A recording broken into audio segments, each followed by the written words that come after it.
Yo, what's going on, Alejandro? What's going on, y'all? So we are tuning in for episode, I think this is episode 34 of 36, 36, episode 36. 36 of the Think Big podcast. Today it's 4th of July. So, happy Independence Day to everybody that's hanging out with us on the 4th of July. I know you guys could be anywhere. We got people tuning in on IG. We've got people here on the YouTube channel. You guys could be doing anything, but you're hanging out with us. And I'm excited to be talking about today's episode because today's topic is something I've been talking about all week. It's actually one of my core principles is as a business owner, you need to know your numbers.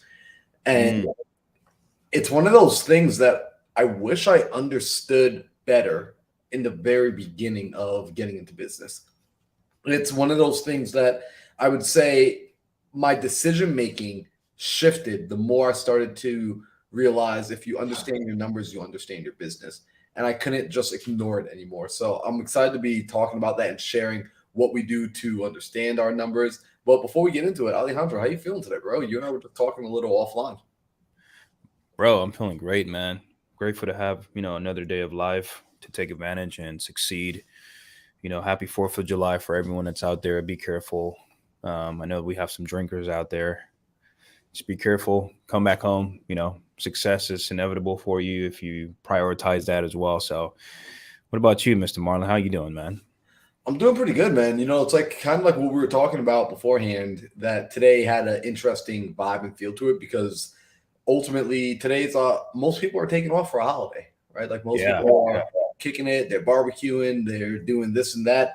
And you and I, we were using the data to get some work done, right? Because it's still a Tuesday, which is like the interesting thing when a holiday falls like in the middle of the week.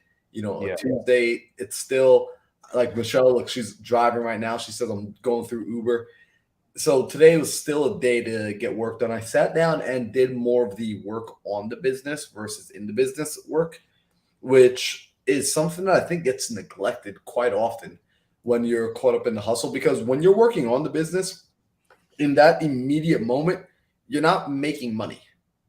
You're And not. that can be a stressful feeling for a lot of people. It's like you're doing work that's not correlating into money right now. However, that's the sort of work that correlates into money in the future. It correlates into results in the future. So, yeah, today was definitely one of those days of working on the business and not in the business. Yeah. To add to that, I felt the I felt the vibes on Thursdays when I felt the vibe. As far as everybody being off.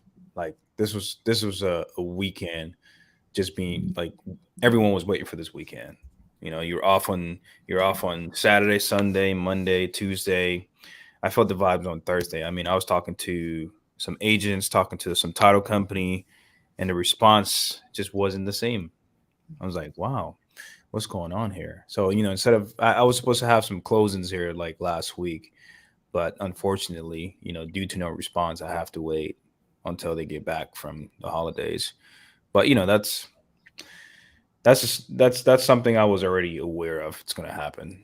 So, but to also add into your working on the business, it always feels great to work on a business where no one else needs you at the time. Like when it's Yep. quiet and you're by yourself and everyone is out doing whatever and you're just by yourself just working on the business, it feels right. I don't know what it is, but it just feels right. Instead of like when you're working on the business and randomly someone calls you, "Hey, I got this lead that da da da da da da da da da da da da," and it just throws you off. This is why throughout the week I just wake up earlier when everyone is sleeping. It just feels right by yourself. It helps you focus. I don't know. Maybe it's just me. If some people can work on the business and manage the chaos throughout the weekdays, you're a freaking champion.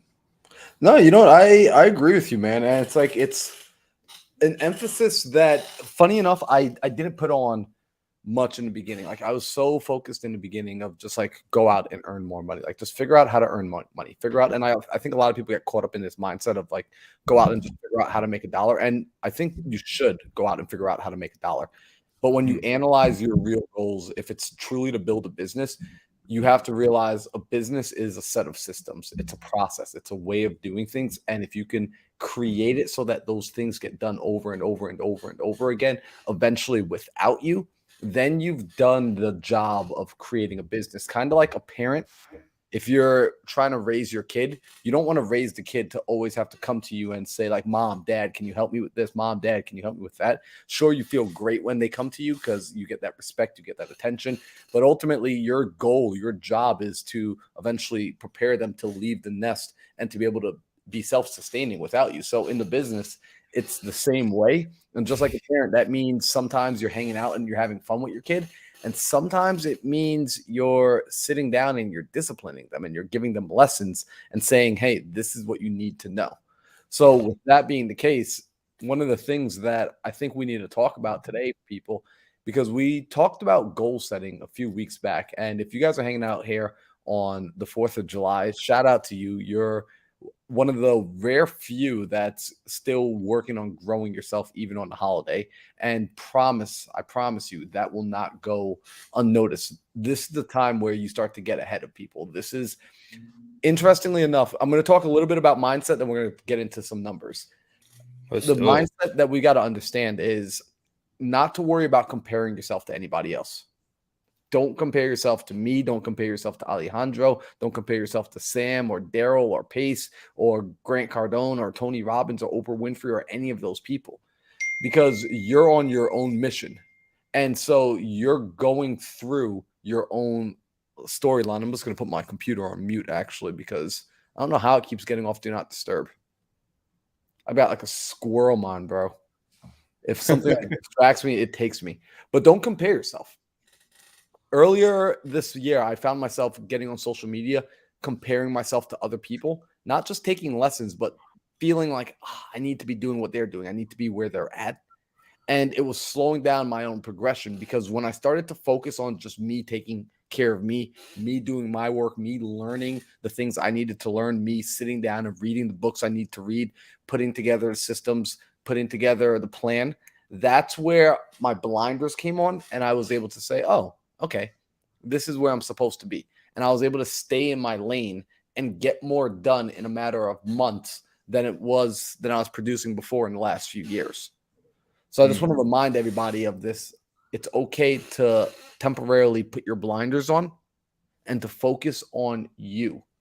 You can still be of service to other people, but it's okay to put your blinders on and to stay in your lane. That when you go on social media, you're going there purposefully to go and find something that you need to bring back to your workshop to work on your project. So part of that now is going to be, it's Chrissy saying she appreciates us staying disciplined. So a part of that tonight is going to be, let's talk about numbers. Let's do it. When we talk about setting goals, a lot of people talk about wanting to create a business. And like when we create a business, Alejandro, would you say that it's fair to say that ultimately the goal of the business is to make money? Yes, absolutely. Absolutely.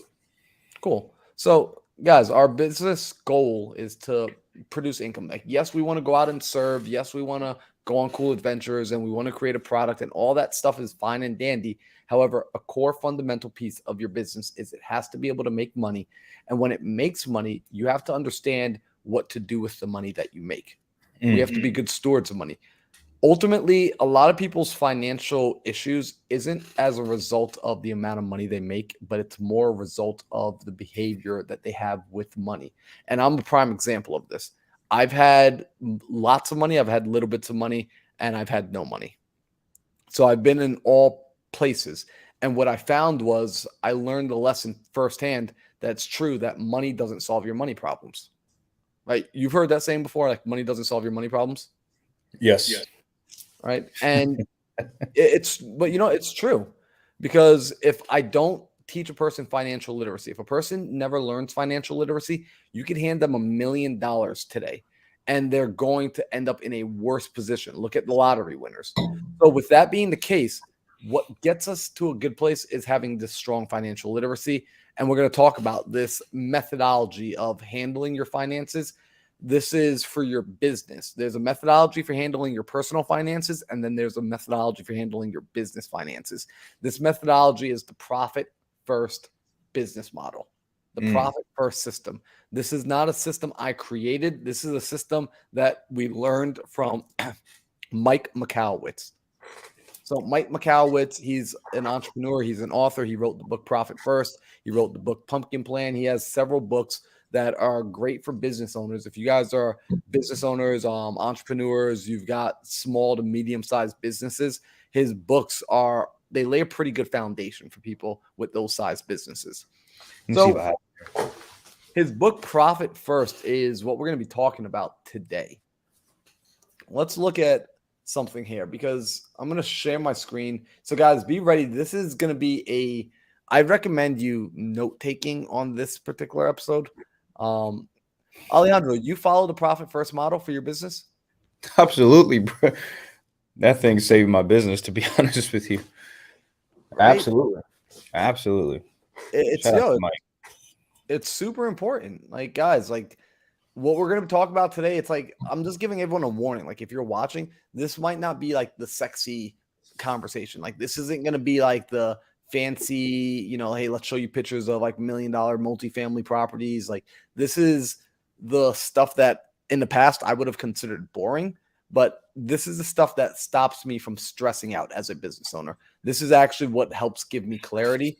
And this gives me a sense of control because numbers don't lie.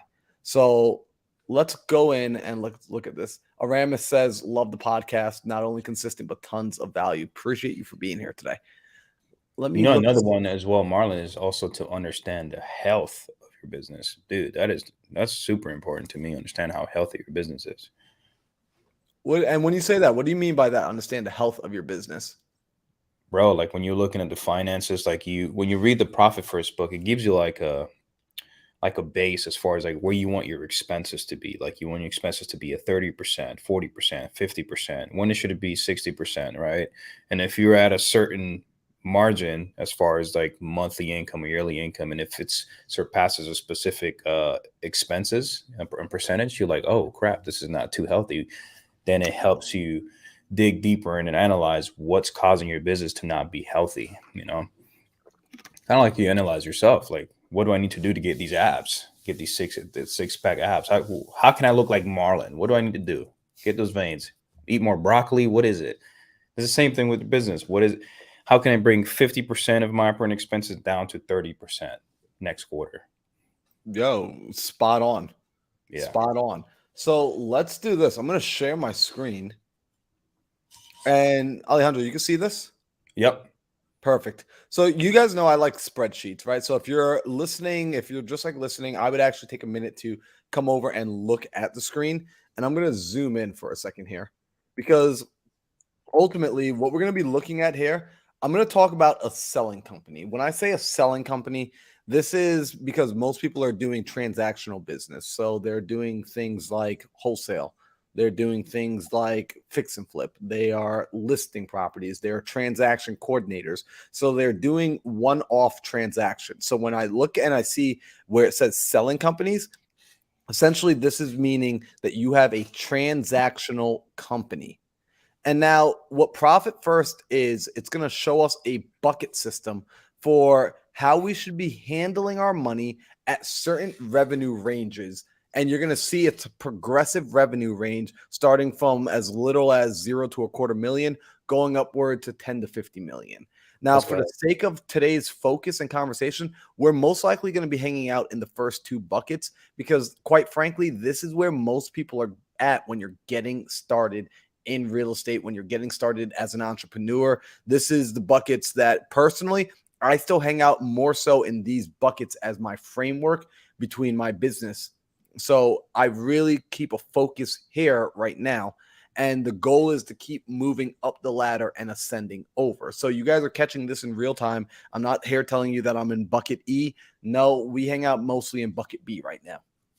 So let's look at this. Bucket A, 0 to $250,000. This is real revenue. So look at what this is. Average real revenue. This is gross revenue. If you guys want to know the difference between gross revenue and net revenue, gross revenue is the amount of money that a business brings in through transaction. So let's say I have a widget for sale and I sell that widget for $100. I made $100 of gross revenue. But if that widget cost me $40 to make, then I've only made $60 of net revenue. So net is how much I get to keep after my expenses, after I pay whatever it costs to run and operate the business, to do the transaction. The money I get to keep afterwards is going to be considered my net profit. So up here, when we're looking at these revenue ranges, understand that these are gross revenue ranges. When we get money that comes in, we're going to have these down here, these 5 different accounts. You'll see actually I have 7 accounts, and I'll explain what these 2 are down here. But each of these buckets right here represent different bank accounts in my bank. So if I had Citibank as my bank, this would be one account. This would be a second account. This would be like one checkings account. This would be another checkings account. This would probably be another checkings account. This would probably be a savings account, but it doesn't matter. Just understand that these are different accounts in my one bank. So business ABC LLC has a bank account with Citibank, and I have 7 different checkings accounts. I want to make sure we all understand this. I'm going to go slow. I'm not going fast today. I'm going to go slow enough that everybody can follow. This first account where it says real revenue, this, I like to personally call this account my income account, because this is where money comes in. Anytime I get paid, when I go and I do a wholesale deal, when we do a fix and flip, anytime money is coming into the business, it goes directly into this account. And this is going to show us how much of the money allocation is going to happen. So 100% of you getting paid goes into your real revenue or your income account. Now, this account, you're going to think about this as a holding account. It's going to hold the money so that you can then disperse it into its other buckets. So your income account, your real revenue account holds the money. That's why if you look across the board, if you quickly sneak peek, you'll see all of these say 100%, because your money is always going to come into this account to get into your bank. And then you as the business owner are going to disperse the funds into different accounts. Let's talk about this next. Your profit account. This is going to be the first account that you begin to disperse money into. And the reason being is we want to train good habits for your business. The goal of a business, regardless of if you ever choose to do this or not, is to eventually sell your business. If you're interested in selling your business, if I'm buying businesses as a business owner, as a business buyer, I want something that doesn't require me to work in. It doesn't require me to show up. So right now, as a business owner, I'm an owner operator. I operate in my business. I work in my business. I don't necessarily want to buy another owner operation. I don't want to buy another job, because as an owner operator, I have a job. If I'm investing in businesses, I want to be able to purchase businesses that don't require me to show up to work. So if I'm not showing up to work, I don't get a salary, but as the business owner, I get to collect a profit. So it's important that we start training the business to produce a profit. So in the beginning, you're obviously getting started. You're wearing a lot of hats. You're doing a lot of things. Perhaps in your business, you're making all the phone calls. You're underwriting. You're dispoing deals. You're doing the whole works. So what do you mean by wearing? What do you mean by wearing a lot of hats, Marlon? For those who are kind of new to that, what do you mean by that?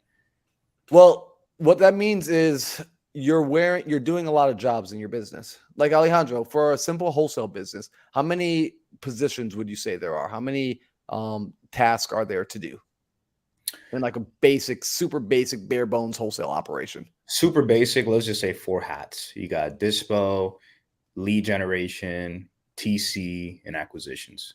Cool. So you've got 4 different positions in your business, right? 4 different hats, 4 different job titles, 4 different positions in the organization. So in the beginning, a person usually doesn't have the ability to go and hire employees if they're just starting.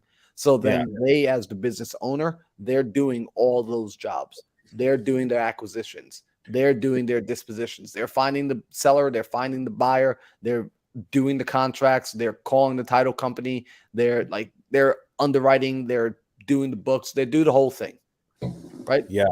And that's pretty common for most business owners. I don't think I know any business owner who's ever started and didn't have to do that stuff, at least in the very beginning. I also, if you don't mind, Marlon, I also want to just say something really quick. Yep. If you guys don't know, who do you think, Marlon, who would you say the worst employee of the business would be? The owner. The owner. The owner is always the worst employee of the business. There's no accountability. So if you guys are starting to do your own wholesale business or whatever business you're running, if you are wearing hats in each department, you need to separate yourself as an owner. Because if you're working in the business, you are an employee, which means if you have to make 25 phone call, you don't say, "Oh, I'm the owner, so I can just go home whenever I made 20 phone calls just because I'm the owner." No, no, no, no, no. When you're working in the business, you are an employee, so you need to do what an employee does, which is their task. What happens if an employee don't reach their numbers, Marlon? What do you think happens to them? They get what? You get fired. Yeah, they get fired. Are you going to fire yourself? Right? Can't. So work hard, delegate the best way you can. That's my tip on that. Just remember that. Worst employee is the owner. Agreed. So recognize that ultimately the business's goal is to eventually produce a profit. So even if you're starting off with, if you're like Marlon, I only made $100 this year in my business, right? We only sold one product. Awesome. So then you need to put $5 away in your profit account, because it's not about how much money you make. It's about what you do with the money you make. So profit is going to be the first account that you send money to. I'm going to go on a quick side note. This is for your business finances. Your personal finances follow something similar. If anyone's ever read the book, The Richest Man in Babylon, the Babylonians speak about this, that when you make money, the first bit of your money, you take 10% and you immediately pay it to yourself. So this is like my business paying itself. When a business pays itself profit, the business is paying itself. So it's the same principle applying here. Now, below that, you're going to see we have owner's pay. Our owner's pay, notice that the profit allocation to it is 50%. So $100 come in, $50 go to my owner's pay. The owner's pay is very different from profit. You as an owner operator in the beginning of your business, you work for your business. You are an employee. Therefore, you need to get paid. You need a salary, because while you're growing the business, your life still has expenses. You still have a mortgage. You still have a car note. You still have groceries. You still have those things. So you need to be able to take care of your life. So you're wearing a lot of hats in the beginning of your business. Understand that means you're going to get paid more money because you have to do a lot of things. Watch and take a sneak peek. You'll see as you start to earn more money, this number, the owner's pay, starts to go down. And why do we think that is? It's simple. You as an owner, as your business grows, you're bringing on more people. You're bringing on employees. You're firing yourself from the jobs that you used to do. Next, you're going to see owner's tax. You're going to put 15% out to the side immediately for taxes, because Uncle Sam's going to get his. Like, he's your silent business partner if you're doing business out here in the U.S. It's true. I mean, Uncle Sam, I should say Uncle Scam, but Uncle Sam, I'm messing with you, right? Because the truth is, it's Independence Day, and real talk, we got to pay our taxes. Guys, like, you should be happy to pay taxes. Paying taxes is how you get to participate in this American experiment. So now, just because you have to pay your taxes doesn't mean you have to pay a boatload of taxes. Keep that in mind. There is nothing in the laws that say you legally need to pay the most amount of taxes. But I'm for taxes. Taxes pay for schools. Taxes pay for roads. Taxes pay for parks. Taxes pay for the beaches. It pays for all the stuff that I love about this country. So don't ever get it twisted, y'all. Pay your taxes. Do it properly, though. Talk to your CPA. Invest in real estate. Learn how to depreciate. Have businesses. Have LLCs so that you can legally pay the proper amount of taxes and keep more money to reinvest in your business and in your growth. So with that being the case, the allocation that Mike Michalowicz suggested is 15%. You take 15% right off the top and you put it to the side, and that's going to take care of your taxes come the end of the year or quarterly, depending on how your CPA has you doing your taxes. That will make sure the money is already there, because the last thing you want to do is earn $300,000 and then later at the end of the year, your accountant's telling you that you owe $45,000 and you're like, but I spent it all. Not a good feeling, because now to earn the rest of the money to pay back taxes, you don't just have to earn another $300,000 or another $45,000. You have to earn more than that, because every new dollar you earn is also going to be taxed. So it's important that you do this right from the beginning. And then finally, you're going to see operating expenses. There's a 30% allocation towards operating expenses. This is for things like paying for your payroll, paying for your systems, paying for your data, paying for all their subscriptions, paying for your masterminds, paying for all that kind of stuff. If you're driving around, and you're promoting your business on the side of the car, this is your gas, your insurance. This is where all of those things, the business expenses, are being paid from the operating expense. Now, some of you are looking at this and you're saying, well, Marlon, my operating expenses right now are closer to 50%. So I need to actually up my operating expenses to 50%, and maybe I just pay myself less and bring my owner's pay down to 30%. And I would tell you, don't do that. I would tell you that that's incorrect thinking.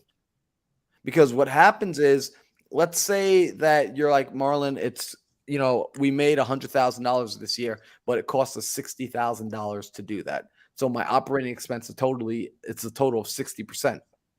What I would say is, let's look at two things. The questions we should be asking ourselves is not how can I steal from my owner's pay?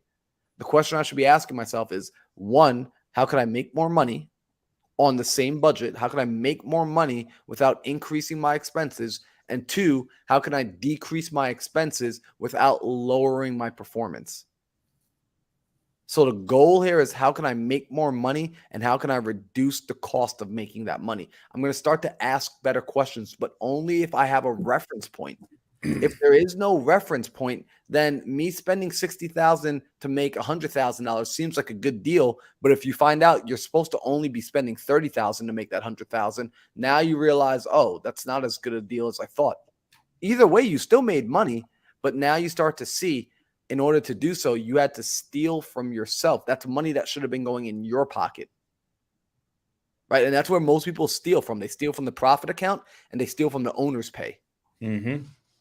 Mm-hmm. You did not get into business to be a slave to your business. And trust me, I've been there. That's why I'm talking about this right now.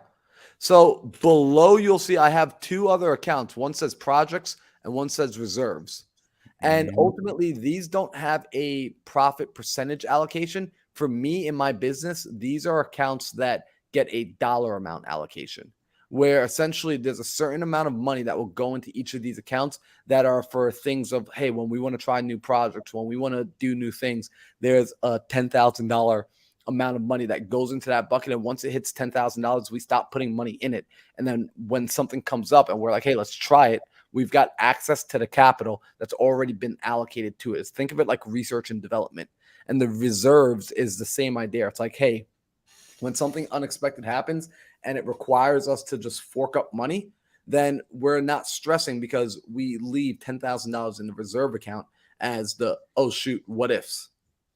So it's important to have those accounts. Those are suggestions. Those aren't in the book. Those are just things I suggest.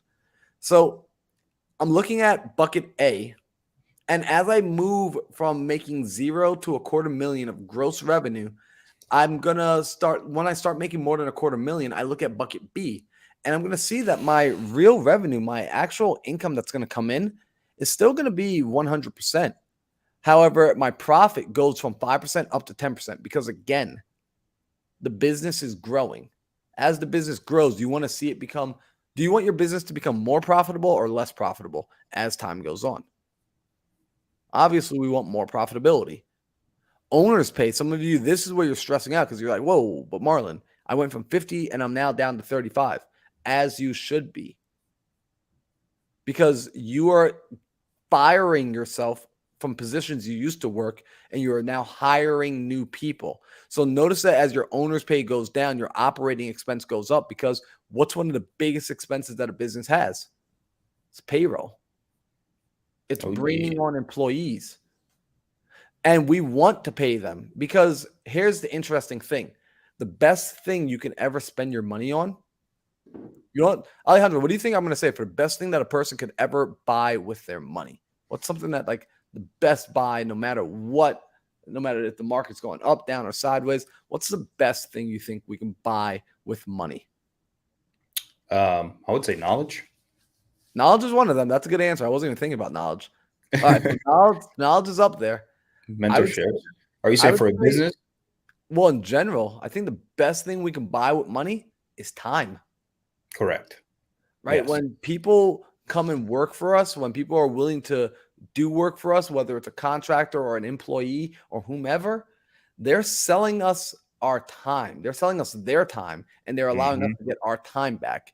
So, as an owner, I'm willing to give up jobs to other people. I'm willing to pay them and take a smaller percentage of a larger pie because other people were willing to come in and build the pie bigger for me. And it allows me to ultimately go do the next thing I want. So keep that in mind, y'all. Sometimes we're afraid. And again, I'm speaking from personal experience, being afraid to spend money on employees, being afraid to spend money on bringing in hires, new hires, because I'm trying to conserve money. I'm trying to hold on to it. Oh, I don't want to spend that. Oh, I don't want to. And that's a scarcity mindset. When you start thinking that way, you're trying to conserve money by spending your time. Instead, I would say conserve your time by spending money. What do we got, Alejandro? I would say it's, also to add to scarcity, it's also a misunderstanding because I was that person before. I thought if I hire people, I'm just going to be making less money. So I think that's a misunderstanding. This is when I meant, buy knowledge. This is when I started going to mentorship and we started doing the math, and it costs me not to go get employees. It costs me not to buy my time back. So when you start, hiring employees, you have two, three employees. Let's say, for example, you're doing 8 hours a day, right? And if you hire two employees, you have now increased your productivity by 16 hours. So you have to do the math that way, and you start hiring more employees, more employees, more employees. Now you have 40 hours a day. You're working 40 hours a day in an 8 hour shift. How much more money do you think you can make? So if you do the 8 hours that you're working by yourself, if you're making 10 grand, now 10x that when you start hiring employees. It's not costing you money. You're now increasing your revenue, and then the pie that you're getting from it, perhaps it's even more than what you would do by yourself. And people are having a hard time to visualize that. So for those who are out there thinking, oh, I can just make all this money by myself, think about how much more money you can make by hiring other employees who are actually in need, and you're actually helping the employees feed their families by the job you're providing. So I mean, at some point when you're making, good amount of money, like what else is going to motivate you? Well, that's putting money in other people's pocket. At least for me, Marlon, we all are like that. Want to put money in other people's pocket and other employees. That's what I wake up for. I want to make sure that all of my employees are feeding their family with a job that I have created. That is the best, most beautiful thing you can do in business. No, it's true. And it's something that I texted some friends of mine about 2 weeks ago. I just sent them a morning text. Every now and then I wake up in the morning, I feel inspired. And I'll send a text out to people randomly. And the text said, the fastest way to wealth is to help other people become wealthy. Yep. In a real way. When you hire people, you're helping them become wealthy. When you partner with people, you're helping them become wealthy. When you look out for their best interest, you're helping them become wealthy. Hmm. And in return, that same act is acted on you. Hmm. So when we look at this starts to make sense. And guys, I would screenshot this if you need it. If you've never seen this before, screenshot this and keep this locked in. So we're not going to go through all these buckets because I think you start to understand the premise here. The premise here is as my business makes more revenue, the allocation amounts are going to begin to change. And now this is something that's going to act as a base, as a foundation for what's to come next. So now that I have this set, it's going to be important that I start to establish some goals, and I'm going to use numbers to establish my goals. Let's go over a little bit and let's come up. What I want to look at here is, and I'm going to zoom out just a little.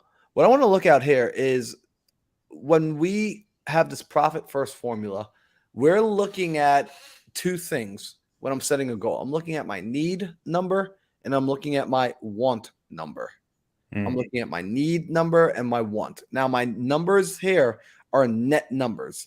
So my need numbers, this is how much money do I need in order to live my life? Some people don't know how much their life costs as of current. At the current standard of living, if you've got a pretty decent standard of living, how much money does your life cost you?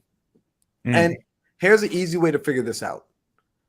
Go and look at your financial statements. Go and look at your credit card bills, your monthly mortgage, your rent, your car note, your insurance, all the stuff that you spend money on. Look at all of your expenses over the last 6 months.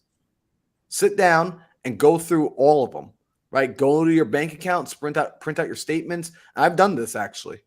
I've sat down and I've looked through all of my statements. And I figured out how much money I spent in the last 6 months. And it actually surprised me because somehow my spending got higher and higher than I ever imagined before. Like I used to be the guy that spent, $10,000 in a year, right? Being young, single, you can do that sort of stuff. It's insane to oh shoot, I spent like $50,000 in 6 months. Like I'm spending close to, $8,000 a month.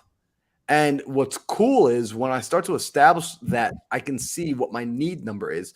So I get my 6 months of expenditure and then I multiply it by 2. Right? Daryl says Mint's a beautiful app for tracking and budgeting. Mint's a great one. It's super intuitive, right? And this isn't like a sponsorship to anyone. Whatever system works for y'all. I simply just went into my bank accounts and I opened them up and I looked and I saw where am I spending money? How much money have I spent over the last 6 months? And ultimately, let's say that this is your number. Like you look through your bank accounts, you realize in the last 6 months you spent $50,000. So you're going to multiply that by 2. And that tells me your life cost $100,000 for you to live at your current standard of living, eating the way you eat, paying the mortgage you pay, living where you live. That's how much your life costs today. Great. If you're about to quit your job or you already quit your job, then this is how much money that you need to make as a baseline to sustain life. All right. A lot of people never do this sort of calculation, but this is the baseline because this is not your goal, but this is a milestone that you need to hit. You've got to be able to take care of yourself. Yeah. Because when you can start to take care of yourself, this provides confidence. Knowing that you can take care of the bills, that you can keep the light on. As a man, you want to know that you can provide for yourself and for others. So this is your first milestone. This is your first run. This is your first marathon of the many marathons you will run. With that being the case, what I do is I take that number, $100,000, and I'm going to divide it by the amount of money that I get to pay myself. Well, at $100,000, I'm in that bucket A, that $0 to $250,000, and I see my owner's pay allocation is 50%. So I would come over here, I'd plug in 50%, and I'm going to take $100,000. I'm going to divide it by 50. It tells me my business needs to do $200,000 in order for me to take $100,000 home and not have to worry about taxes. Like that is how much I get to net in my pocket. $100,000 net to my pocket means my business has to do $200,000 of revenue.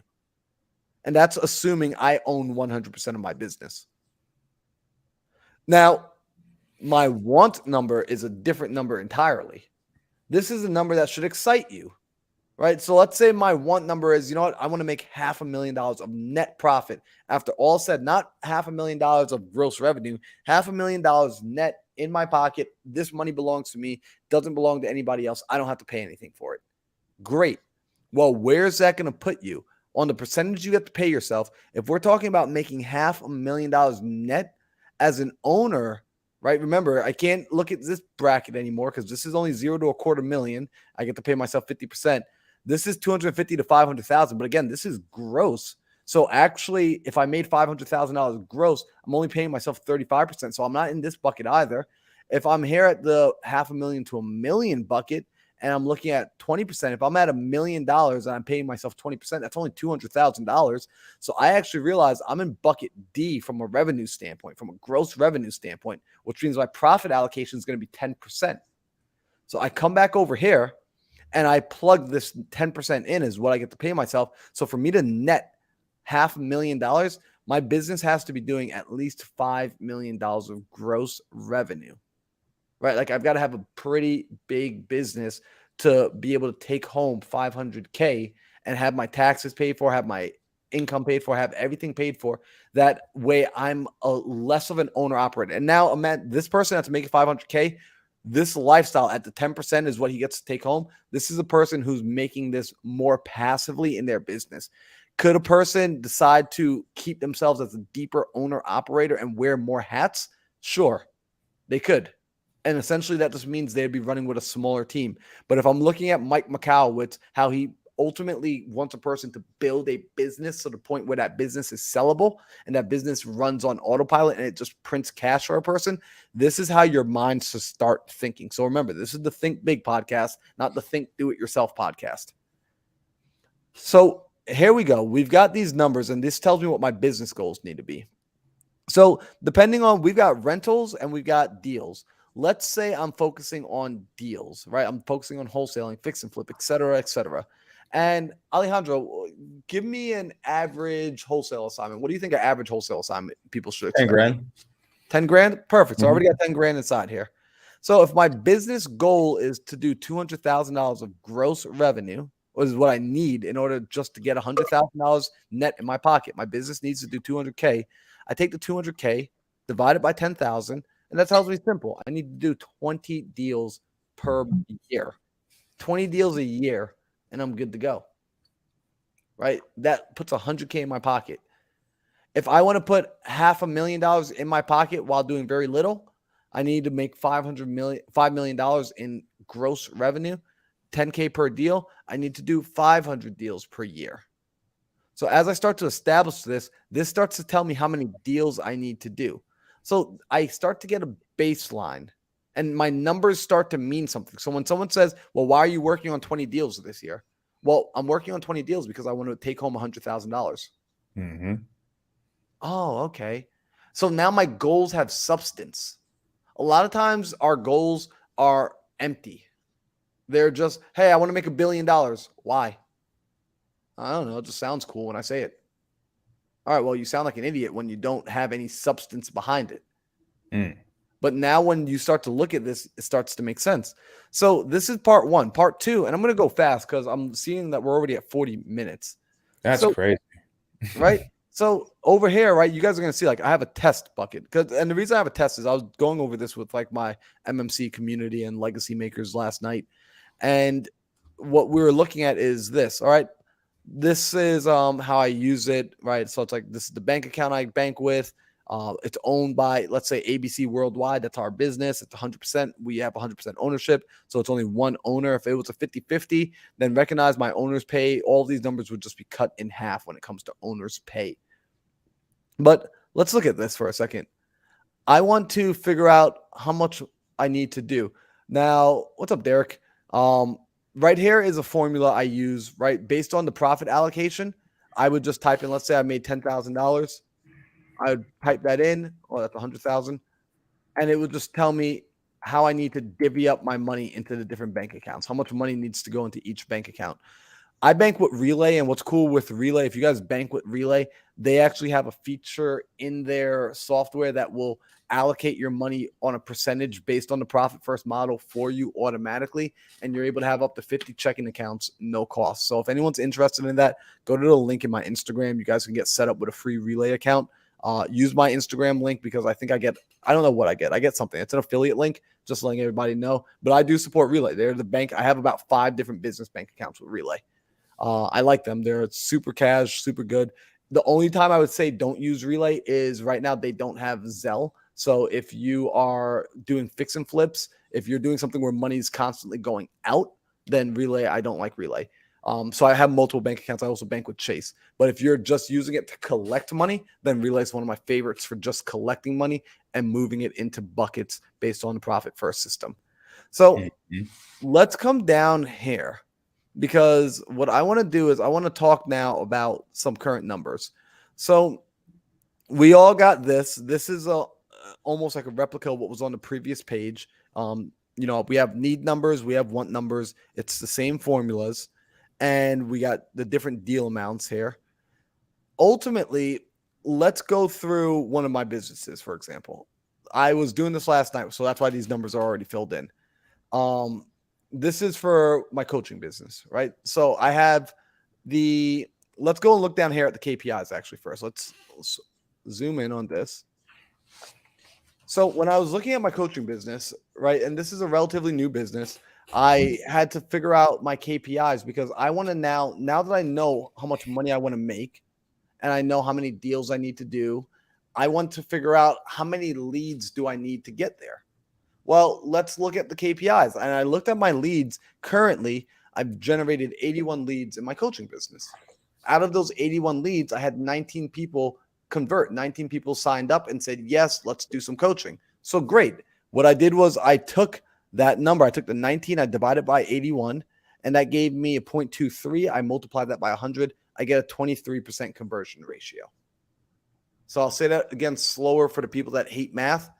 I took my amount of customers I have, I divided it by the amount of people who said they were interested in being customers, and it shows me of the amount of people that say they're interested, there's a 23.46% chance that I will convert them. So almost 1 in 4 people that raise their hand end up moving forward. It's kind of like if I'm wholesaling, imagine 1 out of every 4 sellers I call ends up going under contract. That's what this means here. So based off of this number, right, I just look at, all right, out of 81 leads, that means we're generating 6.75 leads per month or 1.35 leads per day. Very, very simple. But the conversion percentage is the number I really wanted here. I want this number because I want to figure out, well, how do I make $1 million in my business? How do I backwards engineer $1 million? How do I reverse engineer $1 million take home? Well, let's go look at it, right? My want number is $1 million. I get to pay myself 10% based on that, which means my business needs to be doing $10 million according to the profit first model. So I would bring this down. I'd bring my $10 million down here to what the business goal needs to do. I'd have to look at the average profit for a deal. Currently, when I sign coaching clients up, it's $8,000 per client. So each client signs up at $8,000, and the number of contracts or clients I would need would be 1,250. So let's look at that. 1,250 is the amount of people I need to say yes. So if I come down here to leads converted, I would have to put 1,250. It automatically gets filled in on my spreadsheet. So when that gets filled in, what I do is I want to figure out how many leads I need to generate. And you're going to see it's a very simple formula. I take the amount of leads I need to convert, and I divide it by the conversion percentage, the conversion rate. And that tells me I need to generate 5,328 leads in a year to make $1 million. Now, what's interesting about this is when I can start to look at this and I can say, okay, I need to generate 5,300 leads. I can now start to ask myself, how do I want to generate this many leads? Or do I even want to convert 1,200 people? Do I want to do 1,200 deals? What if I'm like, no, I really only want to do like 600 deals? Well, then what are my options? I can go back and I can look at my formula and say, look, I don't want to coach this many people. That sounds terrible. Well, what could I do? Well, I can come over here and I can say, well, what happens if we double our price? Right? Oh, well, look, if I raise my average price per deal, I only have to do 625. Or what if I was in a different business that allows me to make more money? For example, I fix and flip houses.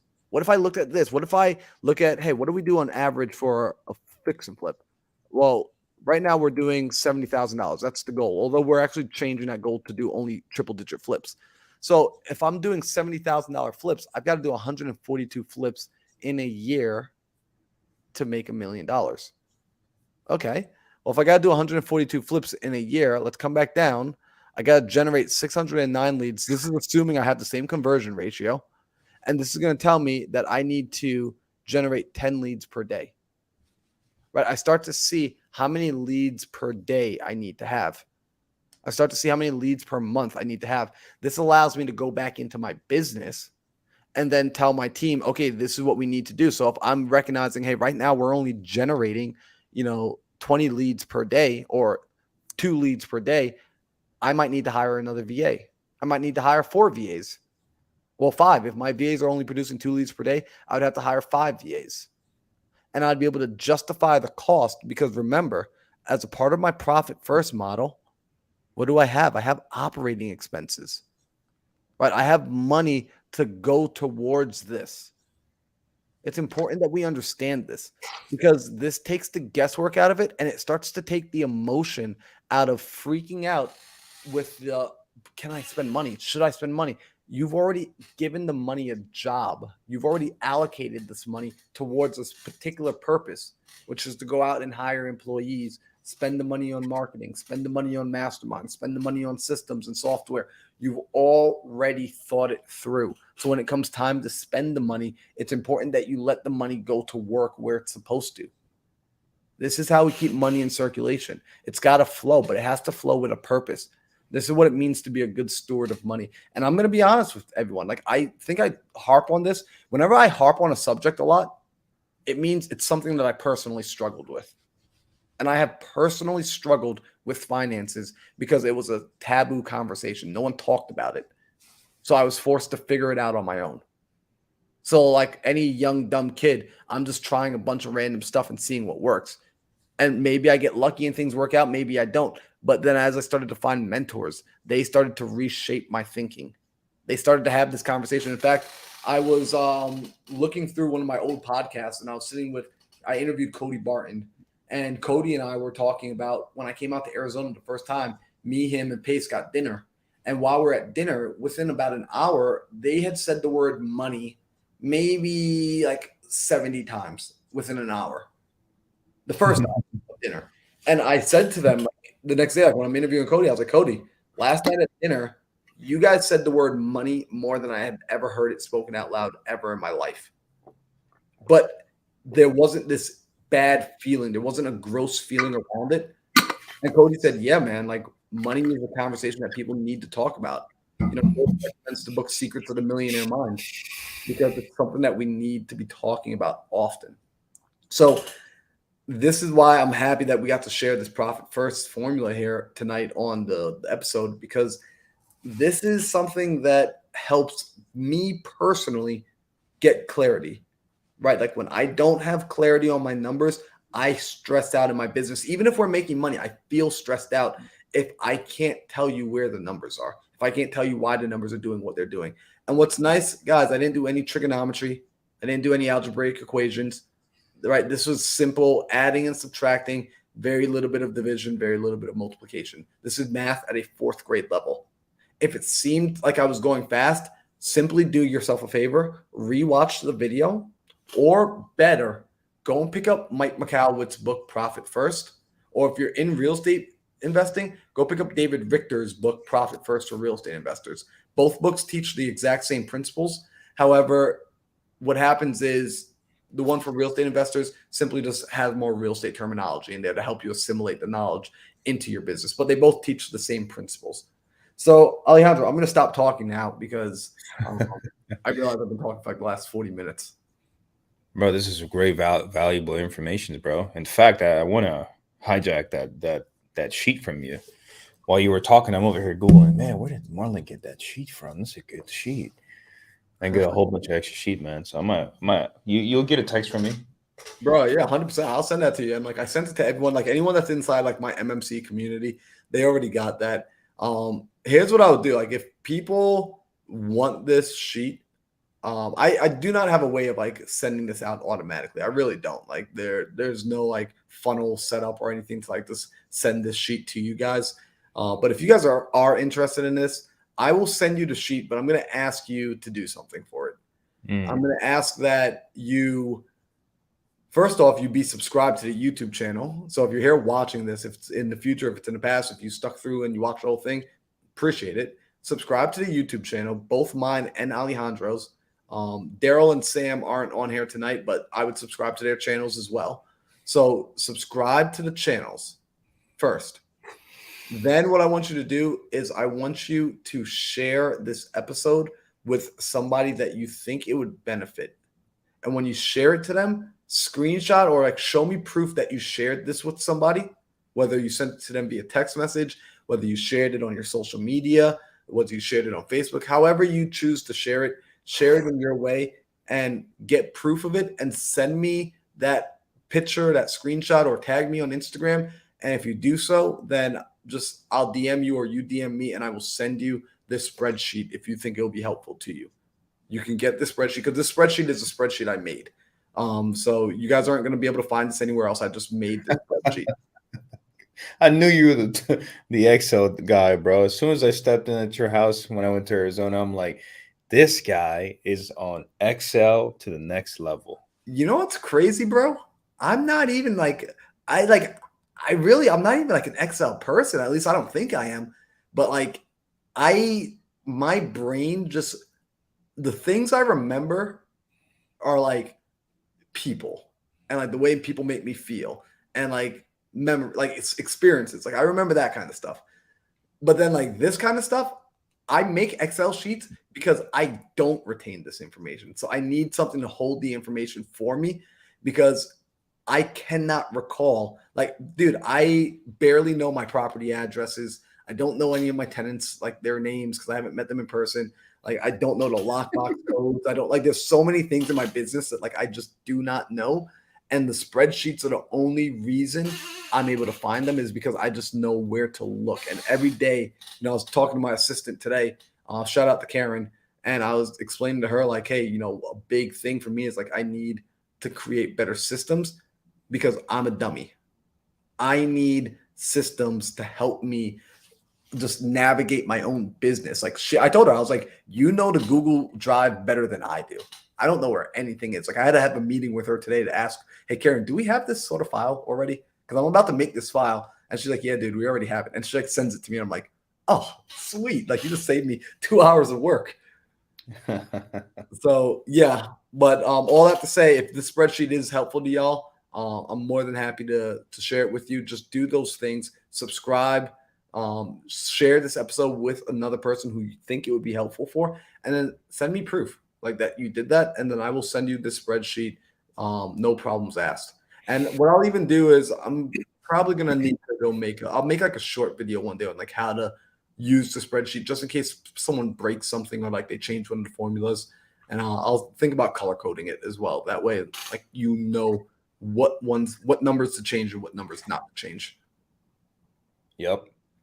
I'll also say, man, something I see that few people I speak to about Profit First, they believe that they're not qualified for Profit First. It's crazy. And my first response is like, that book was made just for that response you just made. Go read the book. You are qualified. You're more than qualified. Whether you're making $100 right now, you're more than qualified to use a Profit First system. And it's going to hurt in the beginning. Once you start using it, you'll be like, ouch, I really don't have that much money to spend. You actually don't. So doesn't matter where you're at in your business, use the Profit First system yesterday. Yep. Amen. It's facts. Like it's never too soon to start building good habits. And even because the habit is the thing. And I'm saying this to me as much as I'm saying, like, guys, like, I know sometimes you think I'm talking just to you, but when I talk out loud, I'm also talking to myself. The habits that you build are important regardless of where you are, because direction matters more than speed. Yeah. We're so worried about like, but am I going fast enough? Are you moving in the right direction? That's my question to you. Are you doing the right thing? Because they will compound on themselves. If you're doing the right things, they will naturally begin to compound on themselves. If you just commit to doing the right thing, and the only reason that you feel like you're not there yet, that you're inadequate, that you're not ready, is because you're constantly looking around at what everyone else is doing and where they are. Just focus on your position and focus on taking your steps. Yep.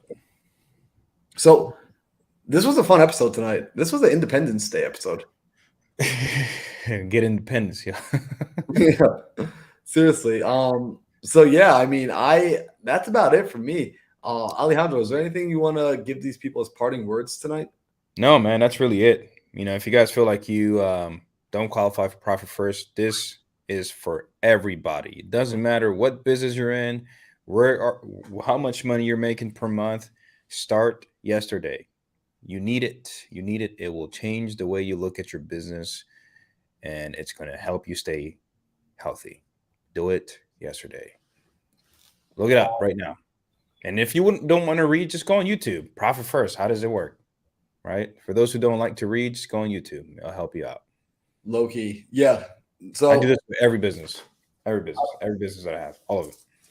it's the best business. Like next week, what I'll probably do, or not next week, but the next time I get an opportunity to share, I'll show you guys Relay, because that banking system is great for the Profit First model.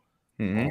And I'll put a link inside the show notes down below as well. So if you guys want to go check out Relay, I recommend them as if you're going to do the Profit First model. If you like the way these buckets work, Relay is a great bank and there's no cost to you. That's actually why it's one of my favorites, because as an entrepreneur, there's a million things you've got to pay for. So let's give you one good tool that you don't have to pay for. Yep. But awesome, guys. On that note, we'll see you back here next Tuesday at 5 p.m. for the Think Big podcast. Remember to hit that like button, hit the subscribe button, leave a comment, and appreciate you all as always for being here.